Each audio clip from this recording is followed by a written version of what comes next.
Irmãos, irmãs,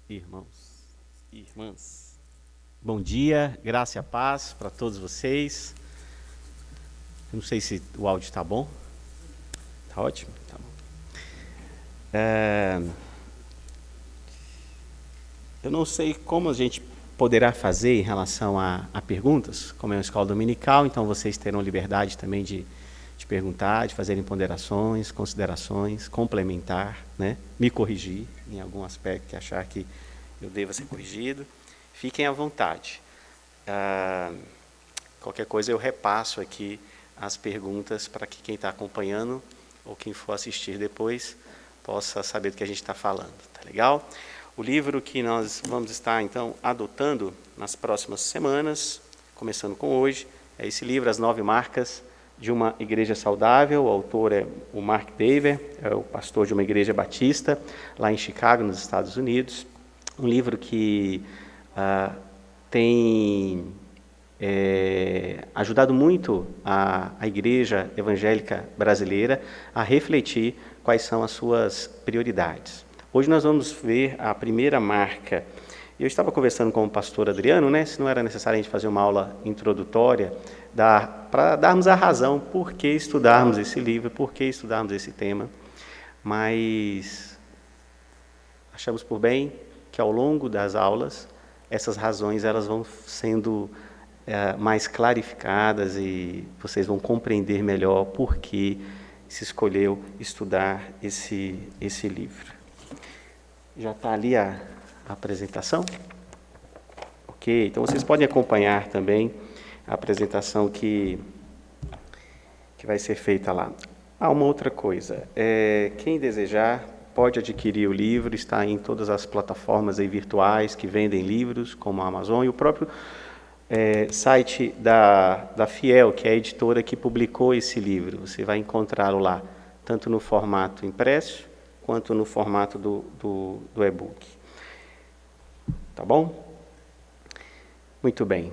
Pregação expositiva é a primeira marca que nós vamos estudar hoje. Mas marca? Por quê? E a igreja tem alguma marca?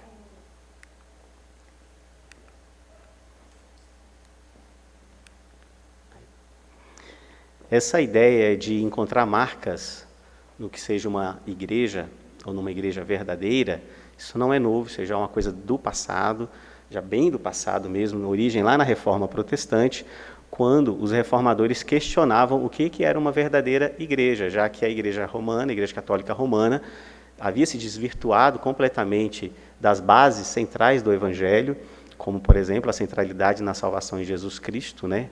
A salvação pela graça, a justificação pela graça, e por conta disso começou a se definir na Igreja Reformada o que seria uma igreja de verdade, uma igreja genuinamente cristã.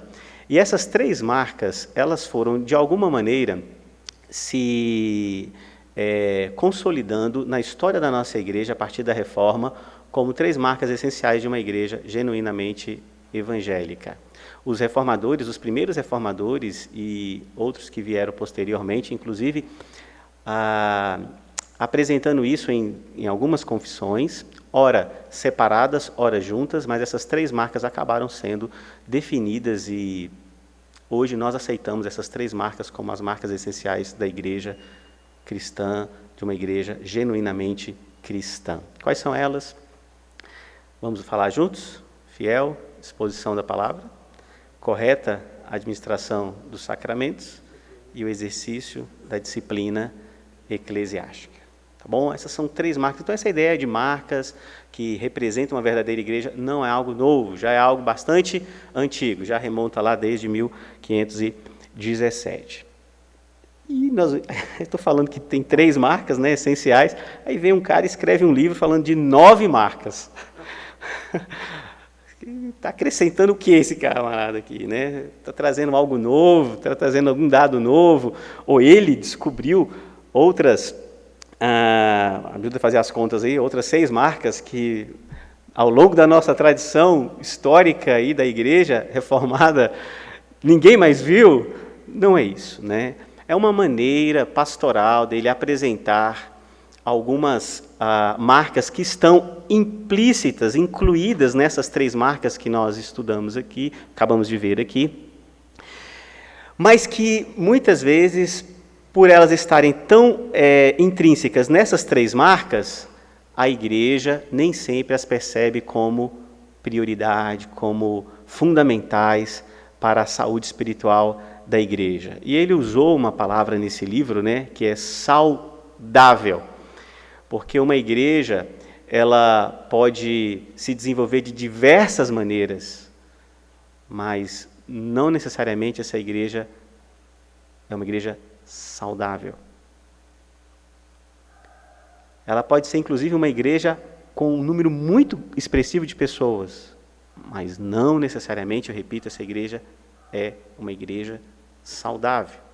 Por saudável, então, se entende uma igreja que está crescendo de uma forma que Deus é honrado, que Deus é glorificado, que a obra de Deus está sendo feita da maneira que o agrada, da maneira que Ele quer, que Ele intencionou para a sua igreja. Tá bom? Então, Mark David definiu 9 marcas como uma reflexão importante que nós devemos fazer se a nossa própria igreja se encontra como uma igreja saudável. É evidente que um livro escrito por um irmão como nós, pecador, falho também, limitado, essas marcas podem ser questionadas, podem ser complementadas, podem ser acrescentadas, podem ser suprimidas, e no final a gente pode até voltar para as 3 de novo. Mas o importante é que a gente reflita sobre essas 9. Poderíamos refletir até sobre muitas outras. John Stott, ele tem as marcas dele também, de uma igreja genuinamente cristã, e é um número maior do que 3. Mas, como eu falei, todas elas estão implícitas nessas 3 grandes marcas definidas aí pela a nossa tradição. Ok? Acompanhe comigo o que diz aí em Hebreus. Havendo Deus outrora falado muitas vezes e de muitas maneiras aos pais pelos profetas, nestes últimos dias nos falou pelo Filho, a quem constituiu o herdeiro de todas as coisas, pelo qual também fez o universo. Hebreus 1, verso 1 e verso 2. Observe o que esse autor de Hebreus está nos falando. Deus sempre quis se comunicar conosco. Deus sempre quer falar conosco. Deus faz uso contínuo da sua palavra para falar conosco. Nunca foi a intenção de Deus ser um Deus escondido, um Deus oculto, um Deus de mistério. Sim, em um determinado momento nós podemos até usar essa palavra mistério para se referir à grandeza de Deus. Os nossos pensamentos não são tão elevados como os pensamentos de Deus. Deus é quem nos criou, não fomos nós quem o criamos. Como pode o barro questionar o oleiro? Sim, de fato, em um aspecto, Deus é completamente mistério para nós, porque é Deus. Mas isso não significa que Deus não se revelou, Deus não revelou algo de si, Deus não revelou algo seguro e suficiente a respeito dele, da sua obra e dos seus planos ao longo de toda a criação e a origem de todas as coisas. Ou seja, Deus, pessoal, sempre se revelou. Sempre se revelou. Deus sempre se quis fazer conhecido. Às vezes, alguém vem à igreja, senta ali no cantinho, lá no final, no último banco. Não é você não, tá, Paulinho? Senta lá no último banco, que fica quietinho, acaba o culto, vai embora, ele não quer que ninguém o veja, ele não quer que ninguém o conheça. Nem se preocupe que saiba o seu nome. Deus não é assim. Deus, ele sempre se revelou para nós, ele fez uso contínuo de diversas formas para revelar-se a nós e revelar a sua vontade. É isso que está dizendo esse texto. Que Deus usou profetas, Deus usou homens, Deus usou de teofanias, de manifestações poderosas do seu poder, através dos seus milagres, e Deus usou inúmeras pessoas para manifestar a sua vontade e a sua verdade. E por fim, Deus, Ele, na sua obra máxima, sublime, Ele se revela através do seu próprio Filho, Jesus. Por isso que lá em no Evangelho de João é nos dito, né, que o Verbo se fez carne e habitou entre nós. A própria palavra de Deus se fez carne. Ele mesmo veio e habitou entre nós. Portanto, Deus quer se comunicar, Deus quer falar, Deus quer se revelar como Ele sempre fez. Vocês entendem isso? Vocês compreendem isso? Isso é muito diferente de outras religiões. Somente, irmãos, o cristianismo, o Deus das Escrituras, se revela desse modo. Todas as outras religiões somos nós indo a Deus. Somos nós buscando Deus. Somos nós tentando uma certa aproximação com Deus.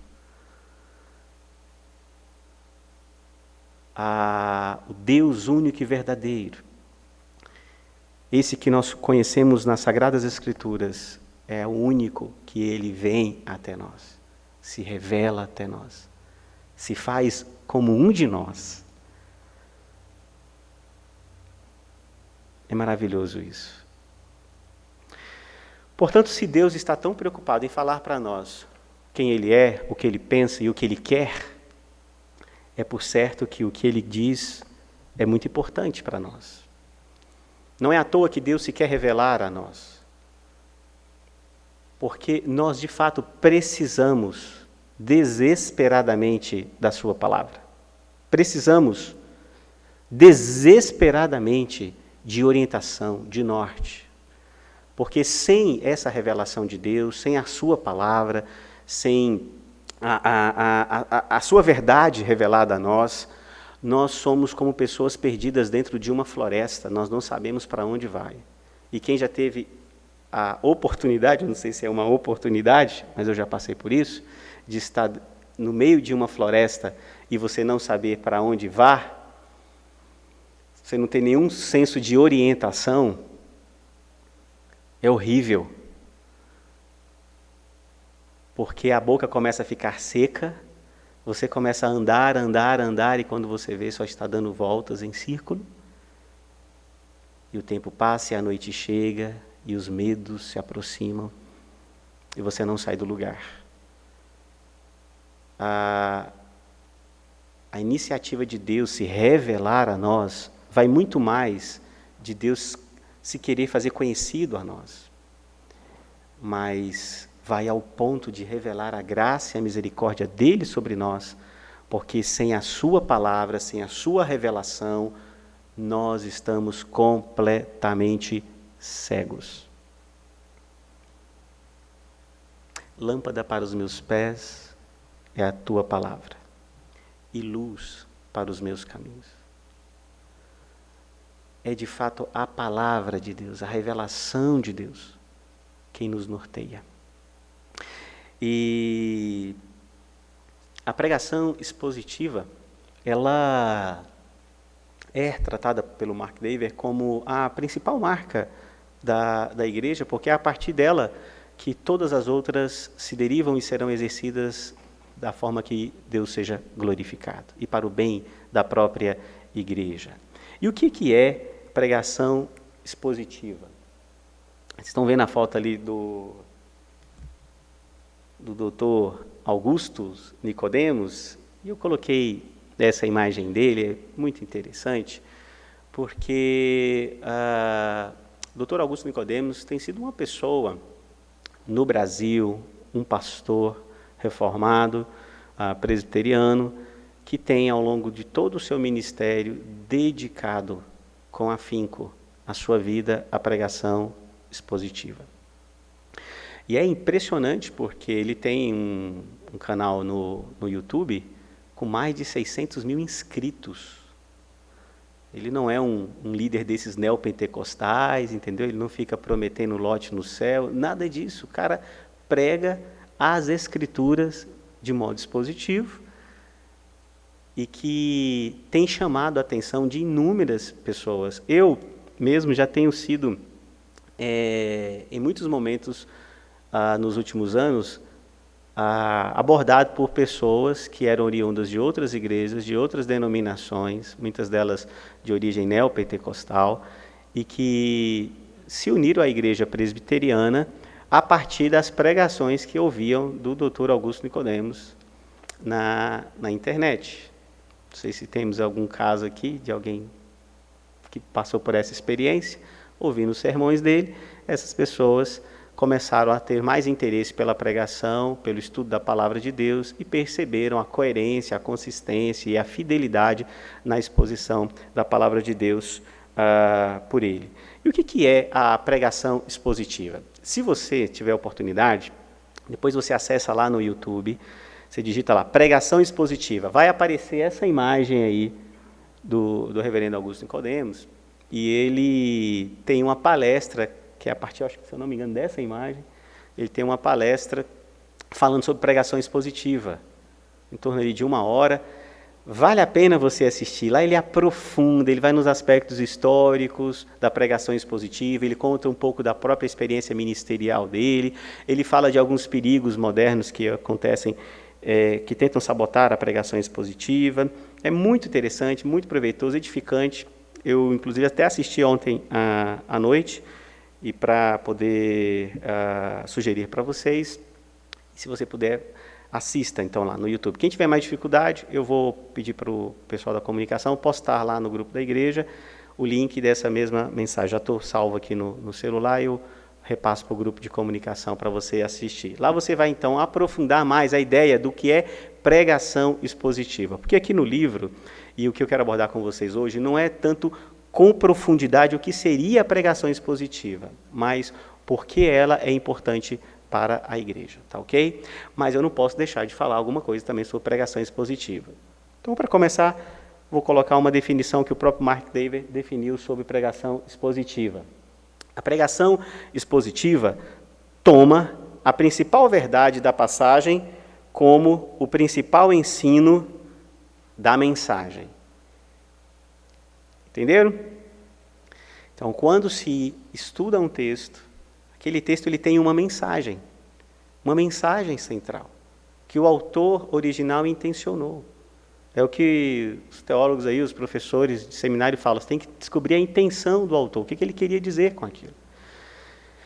Porque quando ele escreveu aquela carta, aquele livro, aquele poema, aquele salmo, aquilo não foi escrito como alguns músicos fazem hoje, né? Está na moda fazer uma música sobre alegria. Então o cara vai para o quarto e fica lá a noite toda tentando escrever uma música sobre alegria, ele escreve aquilo. Não é desse jeito. O texto bíblico faz parte da vivência, da experiência do autor.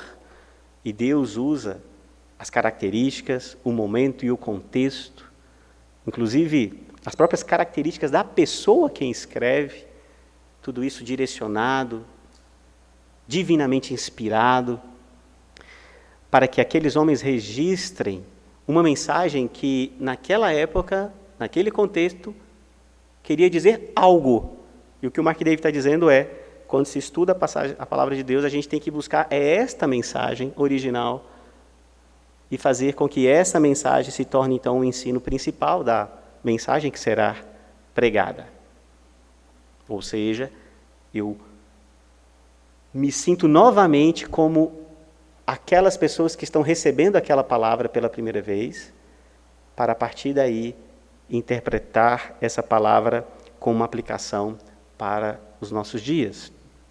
Eu coloquei outras 2 definições que eu acho que simplificam o que o Mark Dever falou. A primeira é essa aí.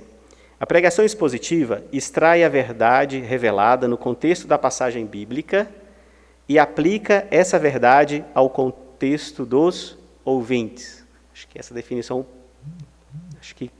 simplificou um pouco mais essa ideia. Então, eu entendo a intenção do autor, eu compreendo a mensagem ali, eu compreendo o que está sendo dito ali para aquela época, e eu pego aquela mensagem e aplico a uma circunstância que esteja relacionada com aquela época, mas para os nossos dias. Se queremos simplificar, então a pregação expositiva é simplesmente expor a palavra de Deus. Eu falo simplificar e parece que... então, expor a palavra de Deus, todo mundo está expondo a palavra de Deus, mas na verdade não é tão simples assim. Por quê? Sim, de fato é simples no sentido de que eu quero expor a palavra de Deus. Quando Deus escreveu a sua palavra, através de homens inspirados por Ele, ao longo de milênios aí, né? Nós sabemos que a Bíblia foi escrita tanto juntando o Novo quanto o Velho Testamento em cerca de 2, quase 3 mil anos. Nós sabemos que é um tempo longo. A palavra de Deus, ela, ao abrir, eu não posso dizer o que eu acho dessa palavra. O que eu penso dessa palavra. Eu tenho que cavar, mergulhar, me aprofundar para descobrir qual é a mensagem original dessa palavra. Porque é essa que é a palavra de Deus, não é outra. Embora eu possa até pegar um texto e dele querer tirar alguma lição, podemos até, inclusive, reconhecer que aquela lição não seja antibíblica, mas não necessariamente aquela palavra diz, na sua mensagem principal, aquela lição que, porventura, eu quis extrair. O Dr. Augusto ele faz isso nessa palestra, que eu achei muito interessante, para a gente fechar essa parte aqui do que seria a pregação expositiva, só como uma introdução. Ele pega aquele texto de 1 Coríntios 13, onde vai falar sobre o amor. Ele disse que muitos dos nossos pastores pegamos aquele texto e usamos ele num casamento, para falarmos, né, de como é o amor e descrevermos ali o amor tão bonitinho, tão dedicado, tão abnegado, tão sacrificial, e que o marido e que a esposa devem ser assim. Só que se nós formos avaliar lá o texto e o contexto e a mensagem que o apóstolo Paulo queria dizer, não tinha nada a ver com casamento. Aquela é uma mensagem que tem a ver com a igreja, que vivia em pecado, que vivia em inimizade, que vivia em divisão, em facções, que vivia inclusive em imoralidade. E o apóstolo Paulo está dizendo assim, se vocês quiserem corrigir esses problemas na vida de vocês, vocês precisam buscar algo mais excelente, que é o quê? O amor, que é o amor que vai fazer com que pai e filho se perdoem, é o amor que vai fazer com que um irmão tolere o outro, é o amor que vai fazer com que vocês não se vangloriem pelos dons espirituais que vocês estão buscando, porque vocês podem dar dinheiro para os pobres, vocês podem entregar o corpo de vocês podem ter muitos dons, mas se não tiver amor, é fumaça, não é nada, não se aproveita nada. Está vendo a diferença? E ele fez isso, achei bastante interessante. Eu até iria fazer isso em um outro texto, mas aí ele usou isso na palestra, preferi então passar aquilo também que ele fez, achei muito apropriado, bem claro, né, para você perceber que quando você lê um texto, aquele texto só tem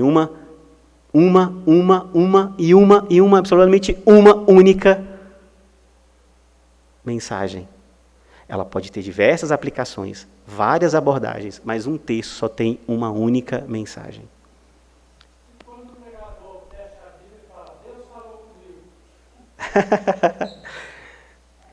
Aí a gente tem que questionar esse pregador, né? Porque nós estamos percebendo que a palavra de Deus, que foi revelada, tão cuidadosamente preservada por Ele mesmo, ser ignorada para que um homem pecador e caído como eu e você falar que Deus falou comigo, ele está desconsiderando a revelação que foi deixada pelo Senhor como a maneira de Deus falar a nós hoje. A maneira de Deus se revelar a nós hoje. A maneira de Deus manifestar a sua vontade a nós hoje. E esse texto de Hebreus é apropriado, inclusive, para o que o senhor comentou, porque, havendo Deus outrora falado de muitas maneiras, e é verdade, houve tempos em que Deus procurava o profeta e falava com ele, olha, vai lá e diz ao povo isso, pá! E o profeta ia lá e falava. Há vezes que Deus mesmo se revelava de maneiras impressionantes, como a Moisés ali na sarça ardente. Há momentos em que Deus se revelou em sonhos, como no caso para a José, esposo de Maria, para revelar a ele que Maria estaria grávida por obra do Espírito Santo. Contudo, todas estas formas foram formas temporárias, foram formas menores daquilo que Deus queria e de que Deus estava preparando para se revelar, que seria através do seu próprio Filho, Jesus. E quando Jesus Cristo veio, a própria palavra encarnada, é como se ali, de forma definitiva, Deus estava dizendo, olha, não virá outro, não virá outro, falando em meu nome, que não seja em fidelidade à minha palavra. Porque o próprio Deus que veio entre nós e se revelou a nós, o próprio Deus que habitou entre nós, a palavra encarnada, ele fechou completamente a possibilidade de haver um novo profeta, de haver uma nova pessoa, uma nova forma de Deus se revelar. Deus até poderia? Poderia. Mas Deus não quis. Nós vemos que Deus, de forma gradativa, ele foi suprimindo as maneiras dele se revelar ao homem, embora tenha se revelado de muitas e de várias maneiras, mas na pessoa do seu Filho Jesus, ele se revela de forma definitiva. E aí, a partir disso, as Escrituras se tornam, então, a maneira de Deus falar conosco. Ou seja, quando eu quero ouvir a palavra de Deus, eu leio a palavra de Deus.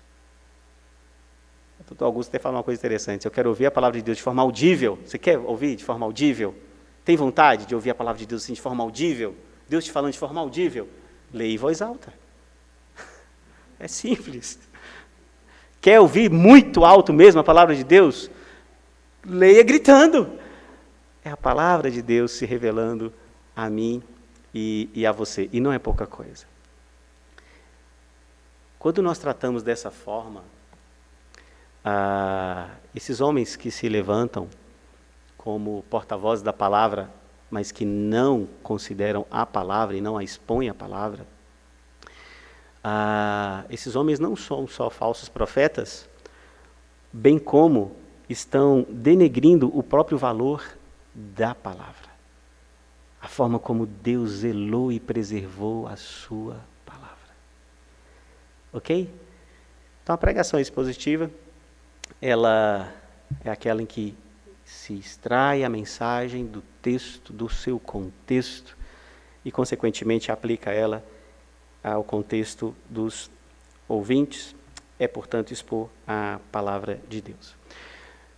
Se você quiser se aprofundar mais sobre esse tema, pregação expositiva mais propriamente, leia lá a palestra, tem outros livros muito bons, tem um livro do Hernandes Dias Lopes que fala sobre pregação expositiva, outros livros também de autores estrangeiros que foram traduzidos para o Brasil. A editora Fiel tem muitos livros bons na área de pregação expositiva.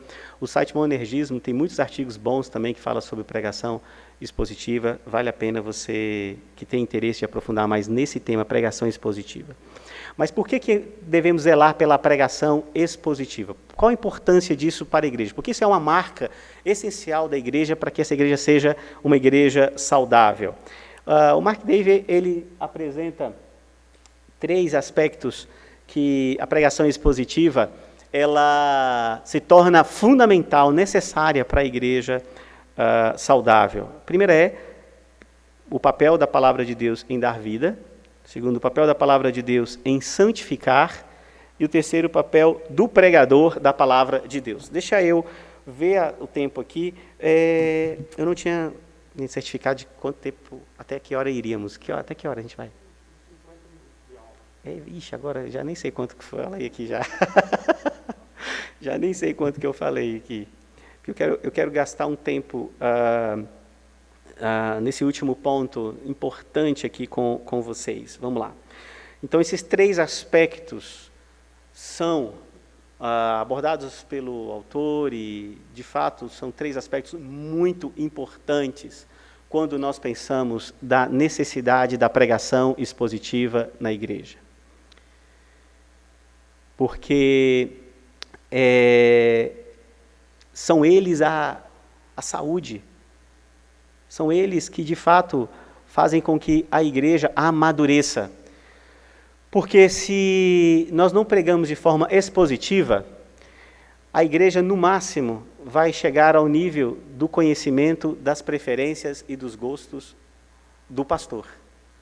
O pastor gosta de falar sobre uma coisa, o pastor gosta de pregar sobre um livro, e ele vai ficando ali. E ele sai daquela igreja, vai para uma outra, e ele repete todos aqueles sermões, ele dá uma mexidinha aqui, dá uma mexidinha ali, e vai para outra, e ele vai reproduzindo aquilo ali. E às vezes, durante 10, 20, 30 anos de ministério, o cara prega as mesmas mensagens em todas as igrejas que ele passou, e não de forma expositiva. Por quê? Porque é o que ele gosta mais, é a forma como ele se sente mais hábil a preparar uma mensagem, e ao invés de pregar uma mensagem expositiva, ele prepara sermões que nós chamamos às vezes de sermões tópicos, em que ele define um tema, ele escolhe um tema, ele busca textos ali na Escritura, ele tenta reunir algumas passagens para reforçar aquele tema, e ele traz isso para a igreja. Não que eventualmente algum sermão desse tipo não possa ser pregado, pode sim. Até mesmo a aula que eu estou dando para vocês aqui não é uma pregação expositiva, que é uma aula em que eu estou reunindo alguns conteúdos, pegando alguns temas, já defini o tema desde o início, né, pregação expositiva. Mas se a igreja não aprende de maneira sistemática por meio da pregação expositiva, essa igreja terá um prejuízo, porque no máximo ela chegará ao nível da preferência do pastor. Agora, quando o pastor se dedica de fato à pregação expositiva, tanto ele cresce como a igreja cresce, como ambos amadurecem, como se torna realmente uma igreja saudável. Qual é? Vamos ver então essa primeira característica da pregação expositiva, da importância dela para a igreja. O papel da palavra de Deus em dar vida. Vamos lá. Na criação, vejam, pessoal, que interessante, que desde o início, nas Escrituras, a palavra de Deus, ela é vista, né, nessa perspectiva aqui, como aquela que dá vida. Gênesis 1:1 diz: no princípio criou Deus o céu e a terra. No princípio criou Deus o céu e a terra. A terra, porém, estava sem forma e vazia, havia trevas sobre a face do abismo. O Espírito de Deus pairava por sobre as águas. Disse Deus: haja luz, e houve luz. E viu Deus que a luz era boa, e fez separação entre a luz e as trevas. Chamou Deus a luz dia, e as trevas noite. Houve tarde e manhã, o primeiro dia. E a gente vai percebendo que Deus não simplesmente fez assim, ó, né? Ele expressou, ele falou, ele verbalizou, ele comunicou aquilo que ele estava realizando. Deus poderia simplesmente, igual, lembra um episódio que passava, né? Uma menina que mexia o nariz assim, fazia um feitiço? Eu não lembro o nome da... Isso, a Jeanne? Jeanne, né? Que ela fazia com o narizinho assim, aí as coisas aconteciam. Deus poderia simplesmente... E ó, apareceu. Não. Deus, ele fez o quê? Falou, ele verbalizou, ele expressou. No primeiro dia Deus falou, façamos, segundo, façamos, terceiro, façamos. Olha só como Deus está realizando todas as coisas a partir da sua palavra, da sua revelação. E fazendo o quê? Gerando vida. Nós vemos isso também na própria criação de Deus, façamos o homem à nossa imagem e semelhança. Nós vemos isso, inclusive, lá no capítulo 3 de Gênesis, quando o homem desobedece a Deus, ele não dá atenção à palavra de Deus, ele não dá atenção à ordem de Deus, ele desconfia da bondade e do amor de Deus, e ele decide andar com as próprias perninhas, e mesmo ali, no momento de queda, Deus poderia simplesmente do céu fazer o quê? Né? Desaparecer, desintegrar o homem, acabar com tudo. Porque Deus não havia falado para o homem, ó, se você me desobedecer, você vai morrer. Deus poderia não ter nem mais conversa. Eu não já falei para você que não era para ter feito? Então Deus poderia simplesmente não dar nem as caras. Deus não faz isso. A palavra mostra que Deus foi lá no jardim. Vocês acham que Deus foi pego de surpresa, irmãos? Vocês acham que Deus foi no jardim e aquilo tudo foi uma grande surpresa para ele? E ele nossa, quando ele viu tudo no caos, homem e mulher ali sumidos, escondidos, e quando ele os vê, eles estão nus, ele fala, Perdão, quando ele os vê transtornados, os vê tímidos, os vê acuados, Deus não foi pego de surpresa. Deus sabia que o homem havia desobedecido, e ele vai a si mesmo. E ele se revela ao homem, ele comunica a sua verdade ao homem. Ele fala para o homem das consequências, do castigo, da desobediência, sim, mas ele manifesta ainda toda a sua graça, porque ele diz, olha, você não vai morrer exatamente agora. As consequências do pecado sobre a sua vida trarão a morte física, sim, trarão muitas consequências espirituais sobre a sua vida, mas você ainda vai continuar sendo o lavrador da terra, você ainda tem ainda esse mandato de cuidar da terra. Olha, mulher, você ainda vai ser mãe, e olha que maravilha, eu ainda vou restaurar todas as coisas, eu vou restaurar a vida, eu vou restaurar a comunhão. Veja que tudo que Deus está fazendo, tanto na criação quanto no contexto da queda, é revelando que a sua palavra traz vida, resgate, restauração. E nós vemos isso, inclusive, na aliança que Deus fez com Abraão, Gênesis aí, capítulo de número 12. Cadê ele? Gênesis 12. Olha o que Deus diz para Abraão. Ora, disse o Senhor a Abraão, sai da tua terra, da tua parentela e da casa do teu pai, e vai para a terra que te mostrarei. E de ti farei uma grande nação, e te abençoarei, e te engrandecerei o nome. Se tu uma bênção. Abençoarei os que te abençoarem, amaldiçoarei os que te amaldiçoarem, em ti serão benditas todas as famílias da terra. Olha novamente a palavra de Deus gerando vida, dando vida. Me obedeça, faça aquilo que eu estou te falando para fazer.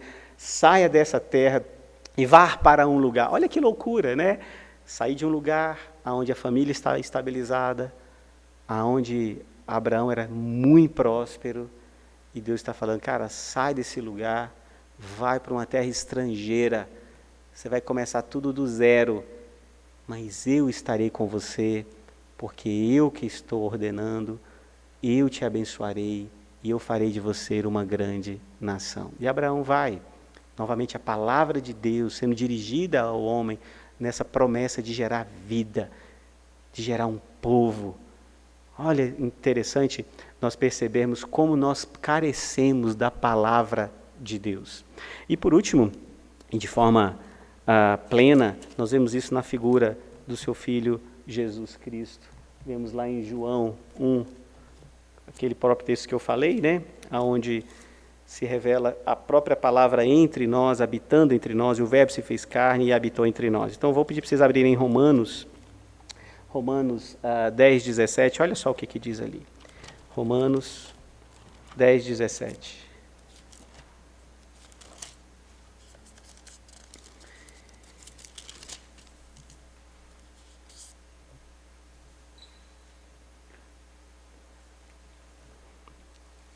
Esse versículo, ele faz uma conclusão, o porquê a palavra de Deus ela é tão fundamental para a nossa vida, como aquela geradora de vida mesmo.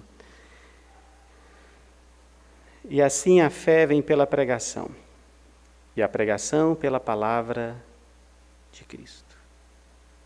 O que transforma o ser humano, o que o ser humano precisa, não é de bons conselhos, não é de encorajamento, não é de uma ideia nova, não é de uma estratégia nova, não é de saber como investir na bolsa de valores. O que o ser humano de fato precisa para gerar vida, para ele ter satisfação nesta vida, é a palavra de Deus. E como Deus sempre se revelou, ele se revelou como aquele gerador de vida. Gerador de vida. Mas além de ser aquele como aquele que se revelou como o que gera vida, a palavra de Deus também, ela tem um papel fundamental em nos santificar. Opa! Deu errado aí? É isso mesmo. Em nos santificar. Veja o aspecto lá dos 10 mandamentos, meus irmãos. Eu gosto muito de usar esse texto para falar contra as teorias educacionais modernas. Porque os 10 mandamentos são literalmente a chamada pedagogia do não. Nós aprendemos aí, através dos educadores, dos sociólogos, dos pensadores modernos, de que essa ideia do não é autoritário, essa ideia do não é retrógrada, essa ideia do não é ultrapassada, é coisa medieval, é coisa bizarra. Nós temos que fazer apenas afirmações positivas, sim. Então, não podemos falar não para um filho, não podemos falar não para as pessoas, nós temos que deixá-las escolher, dar alternativas, sempre encorajar ao sim, ao sim. E aí a gente vê ali nos 10 mandamentos, não faça isso, não faça aquilo, não faça isso, não faça aquilo. Só cajadada, né? Não, não, não, não, não. Por que será que os 10 mandamentos são tão enfáticos nessa ideia do não? Por que não estão colocadas a frase no sentido positivo, né? Em vez de estar lá, não terá os outros deuses diante de mim. Não terás outros deuses diante de mim. Deixa eu abrir esse do 20 aqui, que eu quero citar um outro também. Eu não estou lembrando de cor, todos. Você vê que interessante. Alguns deveriam falar assim, não, nós deveríamos criar uma versão mais positiva das Escrituras, começando pelos 10 mandamentos. Não terás outros deuses diante de mim. Aí poderia colocar lá só assim, adore somente a mim.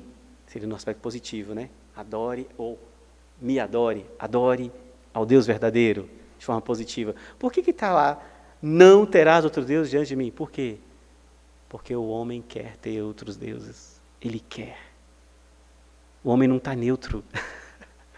Ele não está neutro para fazer uma escolha, sabe?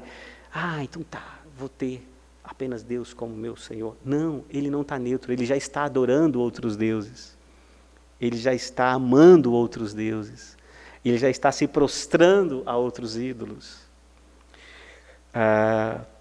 Quando fala, não adulterarás, o verso 14, por que não está num aspecto positivo? Ame a sua mulher. Seja fiel à sua mulher. Sabe por quê? Porque ninguém é neutro. Ou eu amo a minha mulher, ou eu já vivo em um adultério.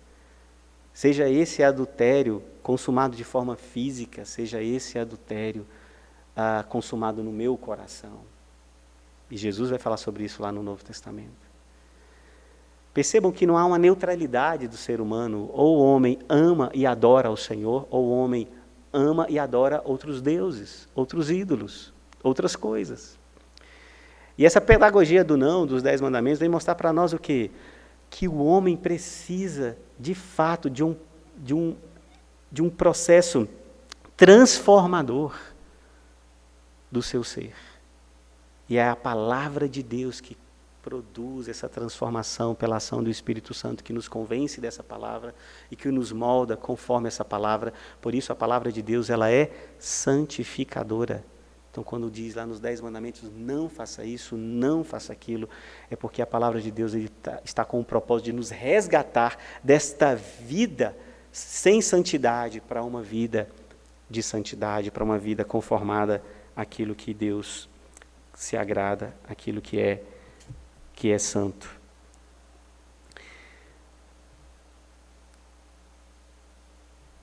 Santificai-vos na verdade, a tua palavra é a verdade. João 17, na oração sacerdotal de Jesus, ele faz questão de falar para o Pai sobre isso. Santifica-os, Pai, na tua verdade. E é curioso, né? Porque Deus também não poderia simplesmente fazer assim, me tornei agora um filho de Deus. Pronto, acabou o pecado, não peco mais, sou completamente santo.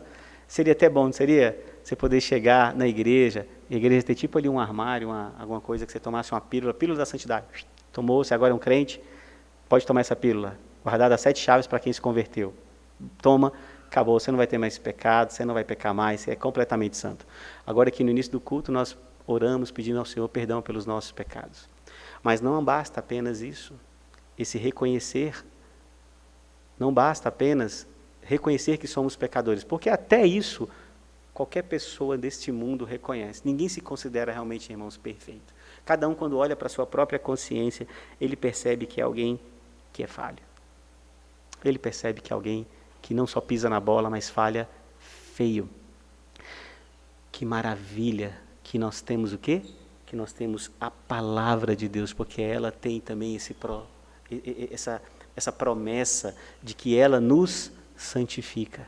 À medida que eu estudo essa palavra, à medida que eu aprendo essa palavra, e por meio da pregação expositiva isso se torna cada vez mais e mais e mais praticado, eu sou de fato santificado pela palavra, porque é a palavra que vai transformar o coração das pessoas, não é a piada que o pastor conta, não é a historinha pessoal da vida dele que ele conta.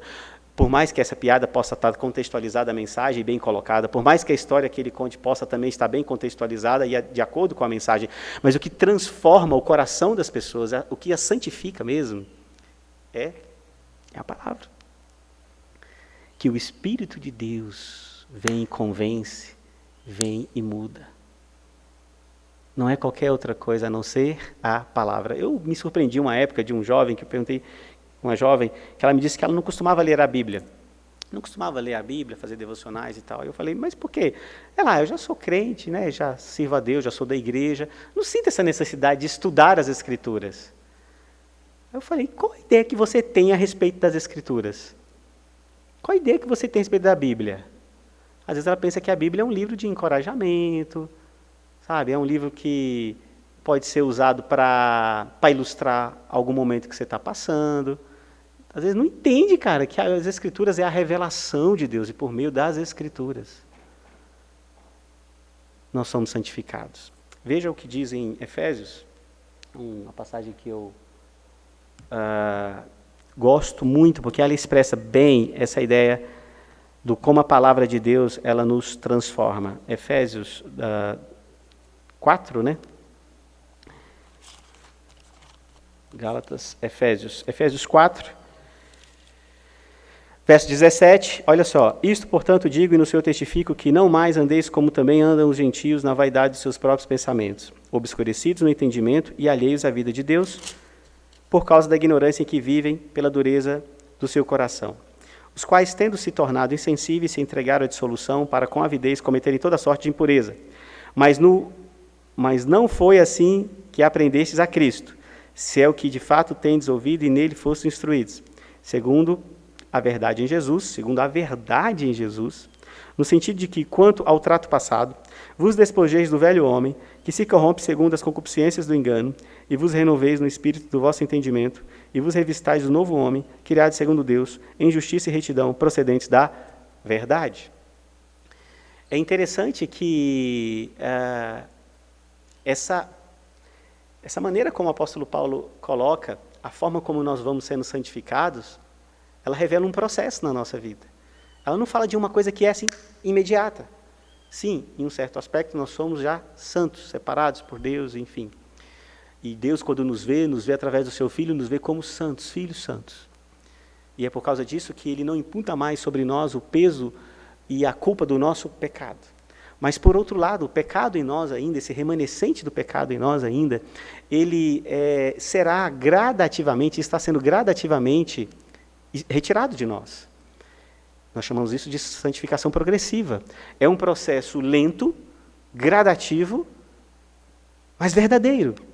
E é essa descrição de se despojar do que é velho, é como se despojar de uma roupa velha e se revestir de uma nova, mostra que todo esse processo, ele não é fruto apenas de um tempo e de uma vida de oração, não demonstra que é apenas através da comunhão entre os irmãos, mas mostra que é fundamentalmente por meio da apropriação, da aceitação, da convicção de que a palavra de Deus é a verdade.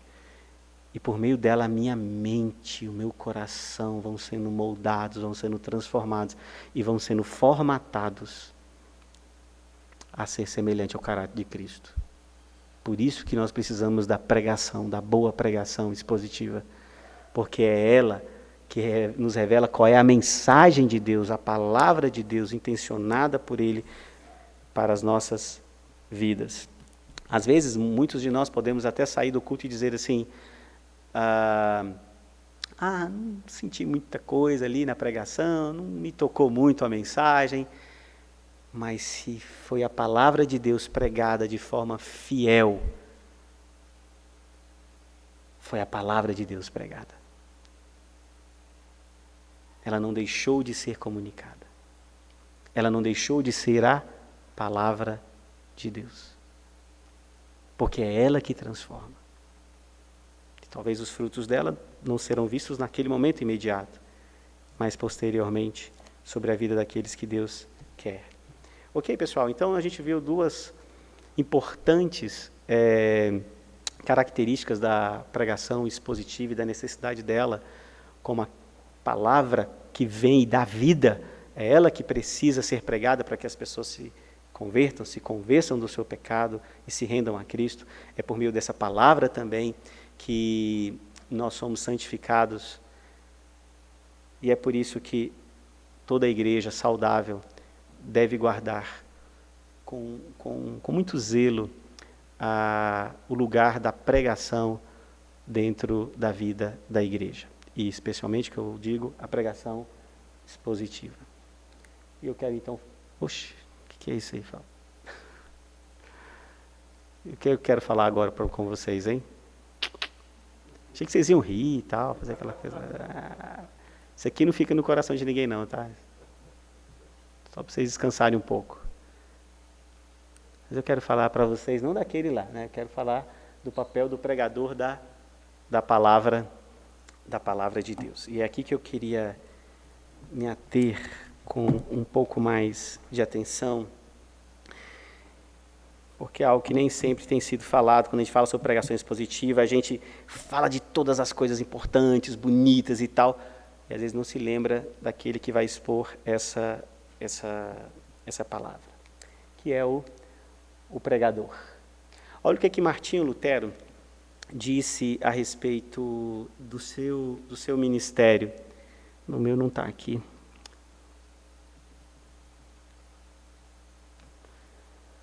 Simplesmente ensinei, preguei, escrevi a palavra de Deus, não fiz mais nada, a palavra fez tudo.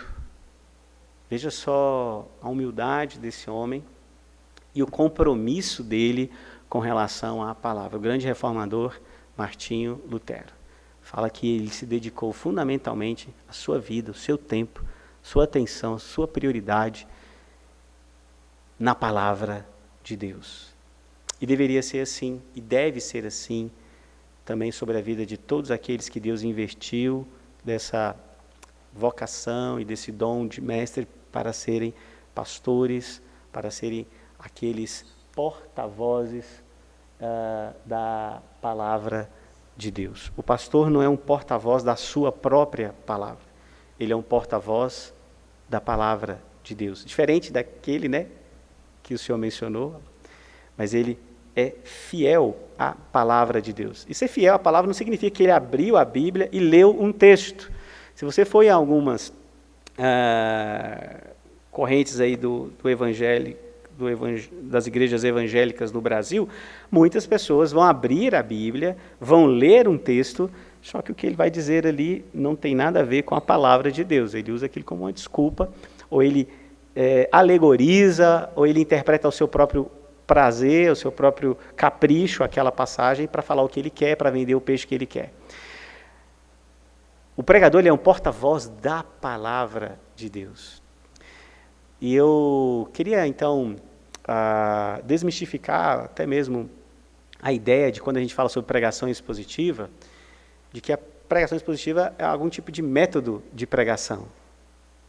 Então, muita gente, como eu falei, gosta das pregações do Dr. Augusto Nicodemos e acha legal a maneira como ele expõe, a maneira como ele descreve, a forma didática como ele apresenta a passagem, a forma objetiva, clara, né, lúcida com que ele expõe as Escrituras. Mas a pregação expositiva, ela não é um método.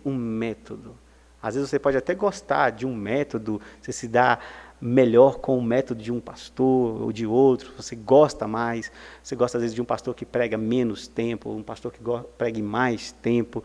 A pregação expositiva não é um método. A pregação expositiva é uma decisão de expor as Escrituras com fidelidade. E a maneira como se estuda o texto, ele vai mostrando ao pregador de que maneira esse texto deve ser exposto para a comunidade. Então não é um um método, é uma postura, uma decisão, uma atitude. Então, um sermão ele pode ter pontos, ele pode não ter pontos, ele pode ter só um tema, às vezes ele pode nem ter um tema, mas ao ouvir a mensagem você vê que há um tema ali explícito e ele está sendo comunicado na mensagem. Cada pregador que seja fiel à pregação expositiva, ele tem a sua maneira, a sua forma própria de expor a palavra. Ele tem o tempo adequado que ele usa e ele julga necessário para ele expor a palavra. Alguns articulam mais rapidamente as ideias, outros precisam de mais tempo, uns precisam retomar aos conceitos, uns preferem dividir melhor alguns assuntos, outros preferem tratar de um assunto todo junto. Isso depende de pregador para pregador, de pessoa para pessoa e de época para época em que esse pregador está vivendo e a comunidade que ele está lidando. Mas a pregação expositiva nunca pode ser uma mensagem do pastor. Não pode ser personificada. Não pode ser uma forma do pastor falar o que ele quer, o que ele deseja, o que ele intenciona. Não pode ser uma mensagem daquilo que o pastor queira convencer a igreja a respeito das suas preferências, a respeito do que é mais caro para ele. A pregação expositiva, ou o pregador é apenas um porta-voz da mensagem de Deus. E por causa disso, quando ele estuda um texto, muitas vezes ele vai ser levado por caminhos que ele não conhece, caminhos novos. Houve uma pregação que eu fiz aqui na igreja há um tempo atrás. Assim que eu cheguei aqui na igreja, o pastor Adriano me pediu para pregar no final aí do Sermão da Montanha, e eu nunca havia pregado aquela mensagem. Já havia estudado, já havia falado alguma coisa, nunca havia pregado aquela mensagem que fala da casa construída na rocha, casa construída na areia. E eu fui estudar aquela passagem e fui levado a uma compreensão nova para mim, mas sempre verdadeira para o texto. Por quê? Porque eu não fui para o texto com todas as minhas ideias já definidas e procurando alguma coisa para justificar o que eu queria falar. Mas isso não significa que cada pregador não terá o seu jeito, o seu estilo, a sua forma. Isso é comum. Assim como os textos da Bíblia são escritos levando em consideração toda a cultura de cada um dos autores. Mas o importante é que a mensagem daquele texto está sendo pregada de forma fiel, de forma leal. Então o pregador, ele é um porta-voz. Porta-voz. Nada mais do que isso. Ele não é um porta-voz apenas porque ele está usando a Bíblia. Ele é um porta-voz da palavra, porque ele de fato está sendo fiel ao conteúdo daquilo que ele está expondo.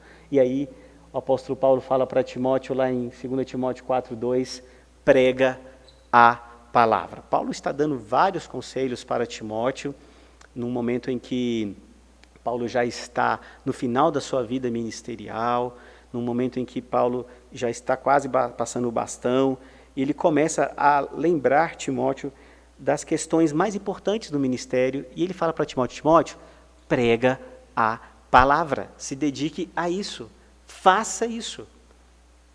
Eu não tenho dúvida que nenhum de vocês que estão aqui acha que o pastor não deveria pregar a palavra, não é? Alguém tem dúvida sobre isso? Todo mundo aqui acredita que uma missão importante da vida do pastor, não é? É pregar a palavra. Agora, quantos aqui acham que isso é fundamental? Que o pastor deve se dedicar de maneira não apenas especial, mas de maneira prioritária à pregação da palavra. E é esse ponto que eu quero passar para essas considerações finais aqui, se vocês quiserem também fazerem alguma pergunta. Olha só. Qual vão ser as consequências, então, quando a gente leva a sério o que o apóstolo Paulo está falando? Prega a palavra. Esse imperativo, essa ordem de que Timóteo se ocupe na sua vida ministerial em pregar a palavra. Ele poderia ter falado para Timóteo uma série de outras coisas. Olha, administra a igreja, ajuste isso, aquilo e tal. Ele fala assim, pregue a palavra. Essa é a sua prioridade, essa é a sua missão, esse é o seu ofício. É por isso que você existe como um pastor no rebanho para pregar a palavra. E aí eu vou lá, aquele momento de Atos, aquele momento importante em que a igreja está crescendo, o número de irmãos que passam necessidades estão aumentando, muitas demandas vão surgindo dentro da igreja, e o que os apóstolos fazem? Os apóstolos fazem o quê? Eles pegam, juntam, bolam comissões, dividem entre eles um líder para cada comissão e falam, olha, apóstolo Paulo, apóstolo Pedro, cuide da comissão de cestas básicas. Apóstolo João, cuide, por favor, aqui das visitações. Apóstolo tal. Eles não fazem isso. Eles falam assim, irmãos, é o seguinte, vamos passar uma bola aí para vocês, que isso não compete a nós, que o que nós vamos fazer, está escrito lá, nós vamos nos consagrar à oração e o ministério da palavra. Todas essas demandas são necessárias, são urgentes e fazem parte da vida da igreja. Socorrer as viúvas, socorrer os órfãos, cuidar e dar assistência a todas essas pessoas, administrar todas essas coisas são muito importantes e precisam ser cuidadas. E é por isso que nós vamos então passar a missão para vocês, porque nós não vamos nos ocupar disso, nós vamos fazer o quê? Nós vamos nos dedicar à oração e à pregação e ao ministério da palavra. E aí quando eles falam isso, eles estão dizendo que eles vão se dedicar exclusivamente a isso. Eles não vão, separar parte do tempo para... Não, eles vão se dedicar. Não é de maneira especial, é de maneira exclusiva. Exclusiva. Talvez eu e você ainda não chegamos à compreensão do que é realmente o ministério pastoral. Nós temos na nossa igreja o entendimento de que a liderança de oficiais que governam a igreja, chamada de corpo dos presbíteros, composto de presbíteros regentes e docentes, existem exatamente nessa divisão por uma causa. Por quê? Porque existem os presbíteros regentes que pastoreiam a igreja, que cuidam da igreja, mas existem os presbíteros docentes que devem se preocupar de forma prioritária a pregação da palavra. E aqui é o ponto que eu quero chamar a minha, a sua atenção, porque nós não estamos acostumados com isso. Nós, na verdade, temos muitas críticas àqueles pastores que nós chamamos apenas de pregadores. E às vezes esses irmãos estão sendo os mais fiéis com relação ao ministério que Deus os chamou, porque o que os apóstolos estão dizendo ali é que eles se dedicariam, era isso. Nós nos consagraremos à oração e ao ministério da palavra. Ele não colocou assim, também ao ministério, preferencialmente.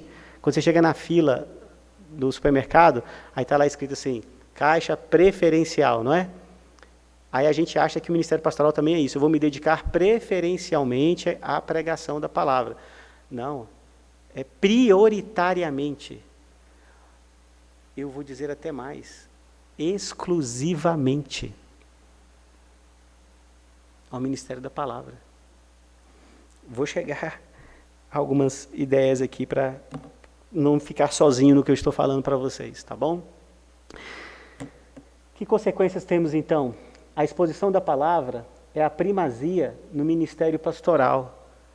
Pregar as escrituras dominicalmente, em outras circunstâncias, para a igreja, é a primazia do ministério pastoral. É para isso que o pastor é nisso que o pastor deve se dedicar. E mais, a vida piedosa é a primazia na exposição da palavra. A vida piedosa. Por quê? Eugene Peterson fala uma coisa muito interessante, ele diz assim, ler as escrituras não é a mesma coisa que ouvir Deus. Eu posso ficar estudando horas e horas, preparar ótimos, excelentes sermões, né? Mas não significa que eu estou ouvindo Deus. Não é apenas expor a palavra com fidelidade, mas aquela palavra tem que também falar ao meu coração, tem que ser fruto de uma vida de devoção, de piedade, de comunhão, de entrega, de me agarrar a essa palavra, porque se eu venho comunicar ela para vocês, eu tenho que entender que isso é um tesouro, primeiro, para a minha própria vida. E é muito sábio o que os apóstolos falaram, que eles então se dedicariam à oração e ao ministério da palavra. E eu acho que não é à toa que está escrito ali oração e ministério da palavra, e não ministério da palavra e oração. As duas coisas são fundamentais no ministério pastoral, prioritários no ministério pastoral. No meu entendimento, praticamente quase que exclusivos naquilo que eu deveria me dedicar ao ministério pastoral. Falei que ia chamar outros para reforçar o que eu estou falando.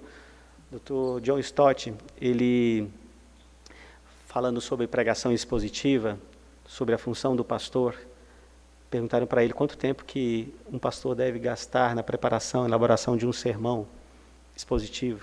Ele falou assim, cerca de 30 horas. 30 horas para ele pregar com segurança, com fidelidade, o seu sermão ali no domingo. 30 horas. Aí eu queria fazer uma experiência com vocês. 30 horas, sermão. Vamos supor que um pastor de tempo integral, dedicação exclusiva à igreja, ele devesse cumprir, como qualquer outro cidadão, essa média semanal de trabalho de 44 horas semanais, tá bom? Só para vocês terem uma ideia como é que é a loucura a vida do pastor, se ele não, de fato, encarar como a prioridade dele a pregação da palavra de Deus. 44 horas semanais. Beleza, vamos lá para o domingo. Domingo, 14 horas já foi nessas 44 horas semanais. Eu não digo para o pastor falar sobre isso, estou falando para o pastor Adriano falar isso. Pergunto para a esposa do pastor.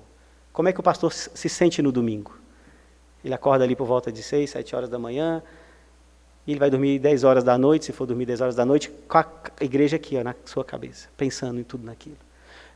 Pensando no que ele vai falar de manhã, pensando no que ele vai falar à tarde, lembrando do que ele falou de manhã e lembrando do que ele falou à tarde depois que ele volta para casa. Eu lembro que eu estava lendo um livro uma vez sobre a vida pastoral e dizia assim, depois que eu prego, eu aconselho vocês, pastores, pega, vai para casa, assiste um filme, come pipoca, vai fazer outras coisas com os filhos. Aí beleza, cheguei um dia em casa, fui assistir um filme com os filhos, assistindo o filme e lembrando da mensagem que eu tinha pregado, e ficava lembrando aquilo. Augusto Nicodemos disse que quando ele ia embora depois das pregações, ele sentia assim como se ele tivesse dado um parto. Ele não saía do sermão aliviado, feliz, ele saía preso, cansado, angustiado, pesado. Então, das 44 horas semanais, 14 foi só no domingo. Pá, numa lapada. Sobraram quantas horas? 30 horas. 30 horas. Então, essas 30 horas, se a gente fosse seguir o conselho do Dr. John Stott, o qual nós lemos os livros dele, o qual nós ouvimos as suas pregações e falamos, que edificante, que tremendo. Coisas que escritas há muitos e muitos anos atrás, ele que morreu há pouco tempo, né? Mas a material dele, escrito há tantos anos atrás, você lê e fala, que edificante, que profundo, que tremendo para a minha vida. Um herói da fé. Então o pastor, pronto, ele vai fazer mais nada. Ele vai se dedicar agora às 30 horas deles para preparar o sermão. Vocês aceitam isso? Vocês querem um pastor assim? Vocês estão dispostos a isso? Aí, nesse caso, nós temos um outro corpo de irmãos, chamado presbíteros, que irão assumir uma demanda de uma série de outras funções, que muitas vezes é atribuída, não digo exatamente aqui na primeira igreja, mas atribuída nas igrejas, e as igrejas presbiterianas precisa dar mão palmatória em relação a isso, que muitos pastores assumem muitas e diversas funções que deveriam ser assumidas por presbíteros e por outros irmãos da igreja. Às vezes até mais capazes em algumas áreas do que o próprio pastor. 30 horas. Mas eu não vou então levar John Stott a sério não, tá bom? Vamos levar uma média que alguns outros escritores reformados e que defendem a pregação expositiva dizem como um tempo médio para um pastor preparar um sermão expositivo. Então vamos reduzir isso aí quase que pela metade. Aí eu quero dar um exemplo para vocês. Imagine que o pastor trabalhe 44 horas semanais. Então, eu já tirei o domingo, né? As 14 horas já foram embora, tá bom?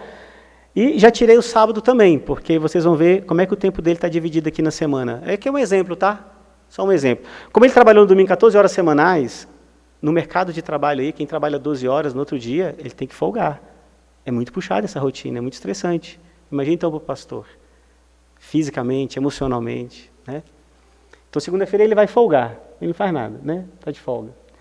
Aí, na terça-feira, ele dedica 4 horas de aconselhamento, porque o pastor aconselhar pessoas. Então, ele separou 4 horas. Ele separou, à tarde, 4 horas de leituras teológicas, porque ele precisa se atualizar. Você quer que o pastor pregue de forma expositiva, ele precisa aprofundar, crescer, se aprimorar. Se ele ficar só lendo as Escrituras, sim, ele vai comunicar verdades da palavra de Deus, mas ele precisa ter a humildade de reconhecer que muitos outros irmãos o ajuda nessa contribuição de compreender melhor as Escrituras. Ele vai ter que ler comentários, ele vai ter que ler os originais, ele vai ter que se desdobrar, ele vai ter que aprender, ele vai ter que ler outras obras teológicas que enriquecem aquilo que ele está falando, ou clarifica, não enriquece, eu não gosto dessa palavra enriquece, porque a palavra de Deus ela é rica por si mesma, mas clarifica aquilo que ele está expondo. Beleza, já foi 8 horas nesse dia. No outro dia, na quarta-feira, ele dedica 4 horas para preparar uma aula da escola dominical. Coloquei só 4 horas. Essa aula que eu preparei para vocês aqui, eu demorei 7 horas para preparar. 4 horas. Coloquei, até menos. À tarde, ele se dedica 4 horas de leituras diversas, porque ele precisa se atualizar, ele precisa saber o que o mundo está pensando, o que as pessoas estão falando. Então, ele vai ler um jornal, vai ler uma revista, vai ler algum outro livro que aborde algum assunto que vai ser importante para a compreensão dele a respeito da vida, da sociedade. E fazer um contraponto com as Escrituras. Aí ele separa nesse dia 2 horas para ele fazer uma visita por semana. Ele decide que é uma visita pontual, importante, que ele precisa fazer. Vamos supor que alguém que perdeu um ente querido por fruto da pandemia, ele decide então fazer essa visita na casa desse irmão. Uma visita na semana. Na outra quinta-feira, aí ele começa ali a saga da preparação do sermão. 4 horas de manhã, 4 horas à tarde, à noite ele fica com a família, na sexta, 4 horas de manhã, 12 horas ele preparou o sermão. Pronto, deu as 44 horas. 44 horas. Vocês querem um pastor assim? Eu quero ser um pastor assim. Eu quero poder, à noite, ter um tempo para jogar um videogame com meu filho. Na sexta-noite, assistir um filme até mais tarde. Não ter pressa para acordar no sábado, porque tem reunião A, B ou C. Isso eu estou falando nos casamentos, nos sepultamentos, nos outros aconselhamentos que porventura tenham que ser feitos. Eugene Peterson, nesse livro O Pastor Contemplativo, ele fala uma coisa interessante. Eu quero terminar citando ele. Eu queria ler todo o capítulo para vocês, eu queria rasgar o dia aqui com vocês, mas não posso. Então deixa eu ler um negócio para vocês.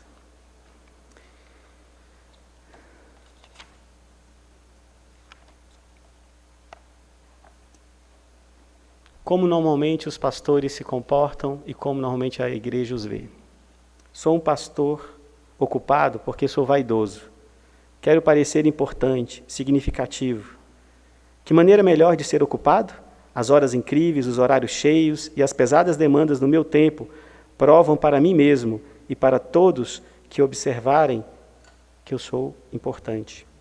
Vivo numa sociedade em que agendas repletas e estressantes são evidências da importância. Portanto, procuro ter um horário lotado e viver em condições estressantes. Quando os outros notam, eles reconhecem minha importância e minha vaidade é alimentada. Além de ser um pastor vaidoso, sou ocupado porque sou preguiçoso. Deixo indolentemente que outros decidam o que farei, em vez de decidir resolutamente eu mesmo. Permito que pessoas que não compreendem o trabalho do pastor preparem o programa para o meu dia de trabalho, porque eu sou muito relaxado para escrevê-la pessoalmente. Em vista dessa designação para o serviço pastoral serem feitas sinceramente, eu as aceito.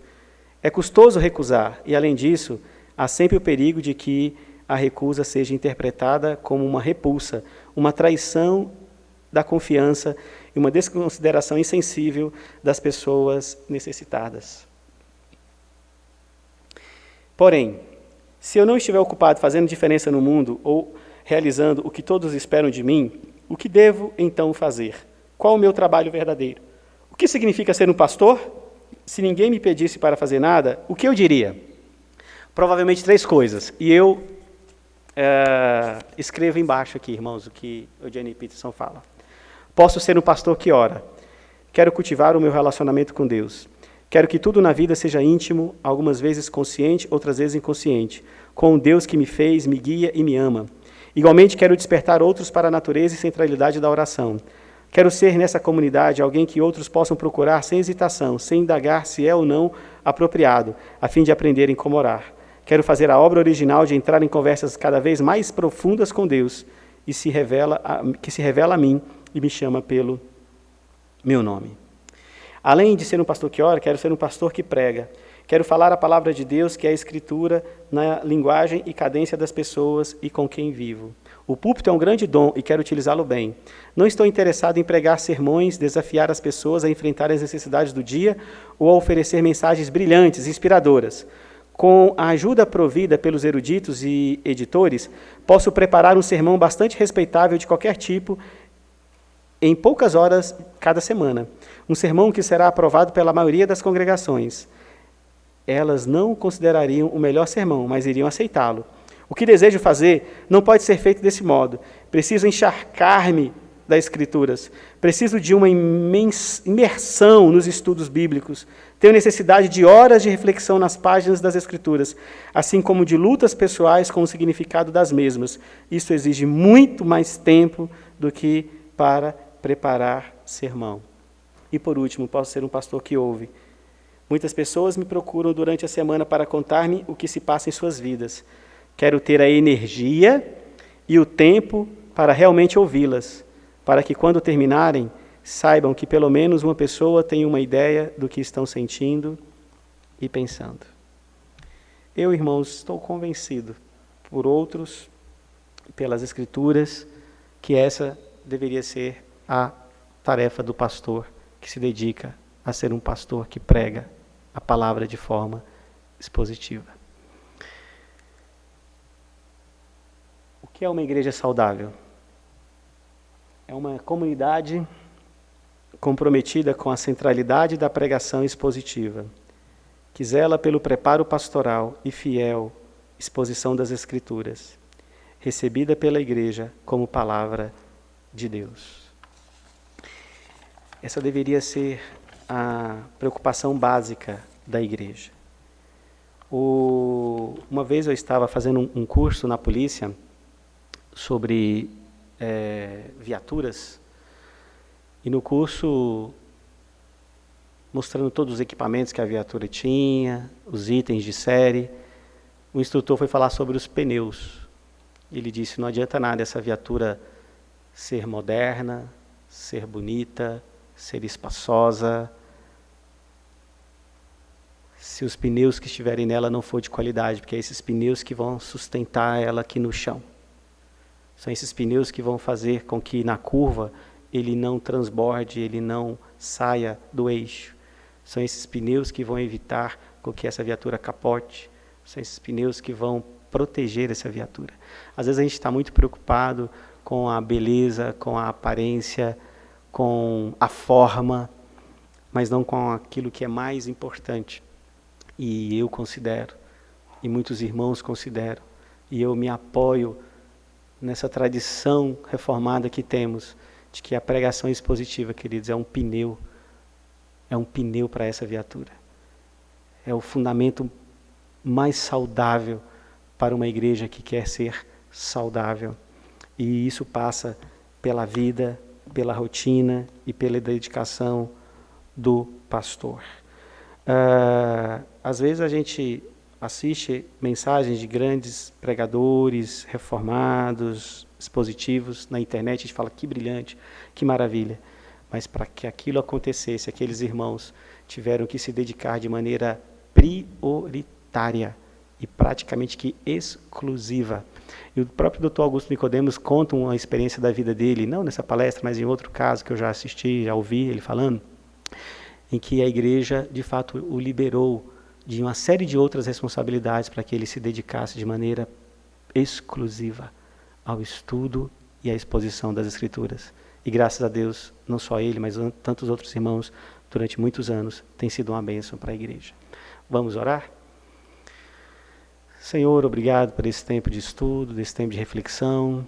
Obrigado por esse tempo de comunhão, embora sabemos que nem todos estão podendo estar aqui conosco, mas, Senhor, o que nos une, o que nos aproxima é esse interesse pela Tua palavra. E é ela, Deus, que nós queremos ter como centro das nossas vidas, porque é a palavra do Senhor que dá vida, é a palavra do Senhor que santifica. E nós oramos, ó Deus, para que esta igreja seja fiel, sempre fiel à exposição da Tua palavra, priorizando, Deus, a pregação expositiva. E ao mesmo tempo, Deus, que o pregador, que os pastores dessa comunidade sejam zelosos, sejam fiéis, sejam leais ao cumprimento, Deus, dessa responsabilidade. E que a igreja, Senhor, não demande sobre eles outras cargas, outros compromissos, outras atividades, Senhor, que os prive, que os suprime do tempo que deveriam se dedicar ao estudo e à pregação da palavra e à oração. Senhor Deus, faça com que isso seja uma prioridade desta igreja, como uma marca saudável desta igreja, para que nós possamos colher os frutos de ver a igreja, Senhor, crescendo em maturidade, crescendo em número, crescendo, Senhor, na compreensão da Tua vontade, no senso crítico melhor a respeito das coisas da vida, fruto de uma reflexão madura que a Tua palavra nos traz. Em nome de Jesus. Amém.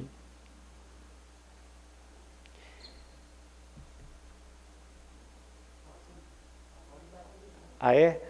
Ô, amados, segurei vocês um tempão aí, né? Não vou pedir desculpa para vocês não, tá? Vocês estão aqui é para ouvir a palavra, então vão na paz, vão na bênção, aproveitem o resto do domingo. Esperamos aqueles que puderem estar aqui conosco à noite. Deus abençoe vocês.